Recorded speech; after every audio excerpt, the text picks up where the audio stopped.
Welcome back to WagerTalk.com. I'm Marco D'Angelo, joined in studio with Bryan Leonard and Ralph Michaels of Cal Sports.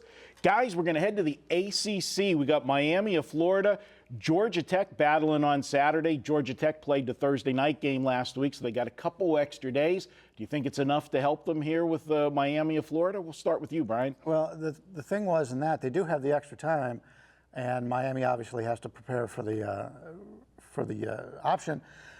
The main concern here I have for Georgia Tech is they couldn't get any of their plays off against Clemson because Clemson was in their offensive backfield all day. If you take a look at the sacks that Miami has had so far, they've been dominant in that area, which tells me we're going to see a repeat of what we saw the week before with Clemson. The problem is the line's a little bit higher here than what I thought it was going to be, so it won't be on my card. But from Georgia Tech's standpoint, I think they're going to be in for another week offensive showing this week. Yeah, Ralph, and talking about Georgia Tech having a couple extra days, Miami of Florida actually had a bye last week, which is a big help whenever you're facing a team that runs the option because you're able, it's not something that you prepare for every week. So having that extra week before the option is an advantage. And the coach at Miami, he knows how to defend this because he faces it every year when he was at Georgia at the end of the year having the Georgia Tech rivalry. So shouldn't be a problem for Coach Rick with Miami. I politely disagree with both of you. Rick was 8-1 against Georgia Tech. Last 5 years, 4-1 straight up in ATS. But Rick isn't coaching the defense, nor does he have his DC from Georgia. Manny Diaz is the DC. Manny Diaz was at Mississippi State last year. Their conference yards per allowed, 5.0 yards per carry in conference play. The year before that, he was at Louisiana Tech. Granted, an extra week to prep for the option is one thing. Miami is #1 in the country in defense, points per game allowed, 7.7. But who do they play? Florida A&M, FAU, Appalachian State. Not quite the competition you want. And this is an amazing stat.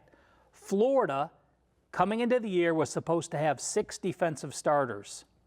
They jettisoned 2 of them. They're #1 and #3 tacklers. They are starting 3 true freshmen at linebackers. They've started each of the last 2 games, but I don't care if it's a week. You need an entire season to get a true freshman ready to prep for the option, and 3 true starting freshmen is something I've not heard of at an FBS school. Wow, impressive. Yeah, well, that's why he's here. We learn a little bit. But with what Mark Richt's done at Miami, this team, granted it hasn't been a tough schedule. The Appalachian State game, a lot of people thought, that was going to be a test because Appalachian State played Tennessee so well the opening week of the season. But what I'm seeing from the Miami, and I can't argue with the points you made about the option, I'm seeing a very disciplined Miami of Florida team that we haven't seen in the past. They're not making the stupid mistakes. They're not having the turnovers and the dumb penalties that they used to have. And I think that that's coming from the coaching.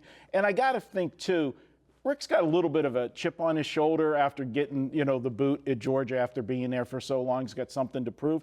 And he did, generally when you go to another school, not moving because you want to, you're not going to inherit a team that had as much talent as Miami of Florida did. I could agree with that point, but I'm also going to say this.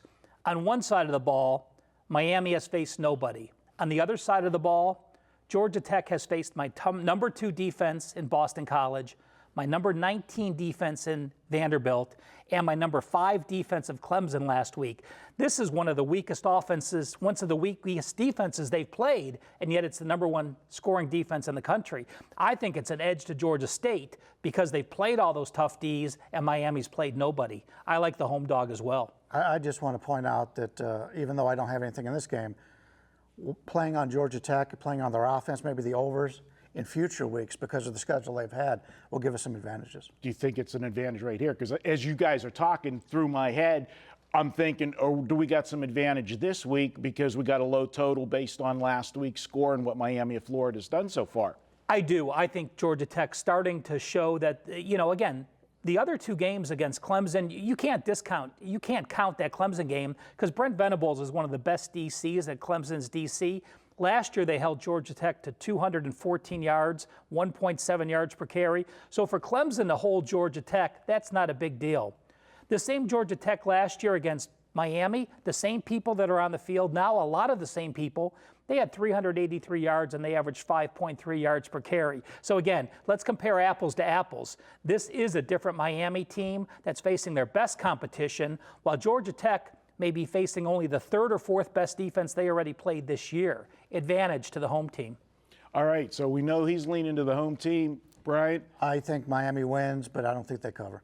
All right, well, I was leaning to Miami, laying the points here because I like what Rick's done there so far. But in talking in here, I'm going to go back and look at this one, and I might be interested in the over in this one. I think that this is, a good spot that maybe that we'll see just what Miami of Florida has. And if, Georgia Tech puts up a few points early, Miami's going to have to open up that offense a little bit. So I'm going to go with a weak vote to the over on this one. So we got something going on all the sides on this one. Is that a lunch bet? I'm not making a lunch bet. He already lost one last week. I lost one. Can you believe that? Yeah, we'll get back to that later. All right, guys. Hey, check it out. This weekend, it's the weekend all access at WagerTalk. Every week we do it. Thursday through Monday, it's the best deal going. $69, you can get every play from your favorite capper.